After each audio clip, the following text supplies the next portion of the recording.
Malaysian കാഴ്ചകളിൽ ആധുനിക സാങ്കേതികവിദ്യകളാൽ മനുഷ്യനിർമ്മിതമായ വിസ്മയകരമായ ദർശനാനുഭവം നൽകുന്ന ഒരു സ്തംഭാകൃതിയിലെ കെട്ടിടമാണ് KL tower.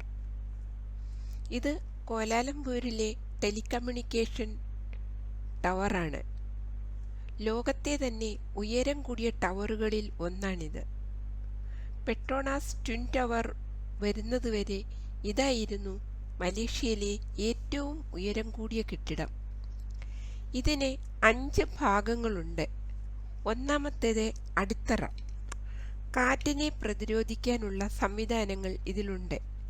Telephone cables, maintenance store, ജലസംഭരണികൾ എന്നിവ ഇവിടെയാണ്. രണ്ടാമത്തെ ഭാഗം ടൂറിസ്റ്റ് ബിൽഡിംഗ് ആണ്. മൂന്നാമത് ടവർ ഷാഫ്റ്റ്. നാലാമത് ടവർ ഹെഡ്. ഇവിടെ നിരീക്ഷണ സ്ഥലം, കറങ്ങുന്ന restaurant, telecommunication station, radio, television, Malaysia സ്റ്റേഷനുകൾ എന്നിവയുണ്ട്. അഞ്ചാമത്തെ ഭാഗമാണ് ആൻറ്റീന മാസ്റ്റ്. 1991-ൽ തറയുടെ പണി ആരംഭിച്ചു. 1996-ൽ പൊതുജനങ്ങൾക്കായി ഇത് തുറന്നുകൊടുത്തു. 6 നിലയും 421 മീറ്റർ ഉയരവുമുണ്ട്. അതായത് 1381 അടി ഉയരം.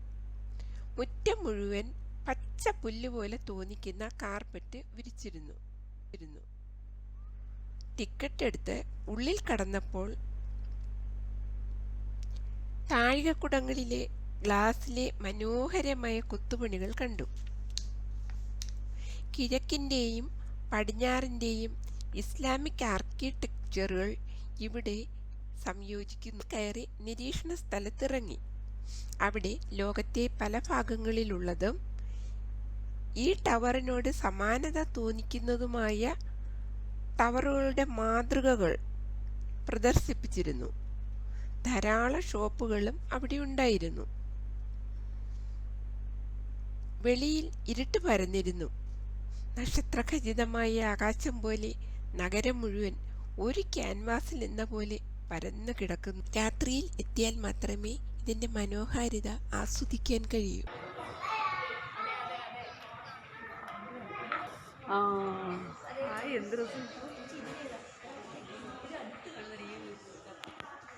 ആ കാണുന്നതാണ് ട്വിൻ ടവർ.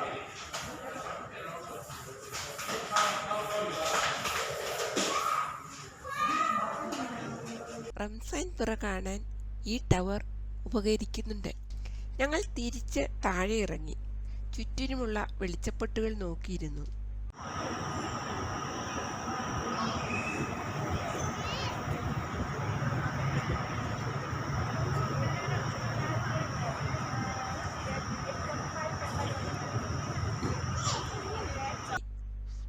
ടവർ ഇപ്പോൾ ശുഭ്ര നിറമാർന്ന ഒരു സ്തംഭമായി മാറിയിരിക്കുന്നു. ഒരു യുവാവ് സെൽഫി എടുത്ത് ആഘോഷിക്കുന്നു. വീൽ ചെയറിലിരിക്കുന്ന ആളെ സന്തോഷിപ്പിക്കാൻ ശ്രമിക്കുകയാണ് മറ്റു ചിലർ. ഞങ്ങളും സെൽഫി എടുക്കാൻ ശ്രമിച്ചു. പെട്ടെന്ന് ഒരാശയം തോന്നി. ഈ ടവറിൻ്റെ നെറുകയിൽ ഒന്ന് തൊട്ടാലോ? ആഗ്രഹം സാധിച്ചു.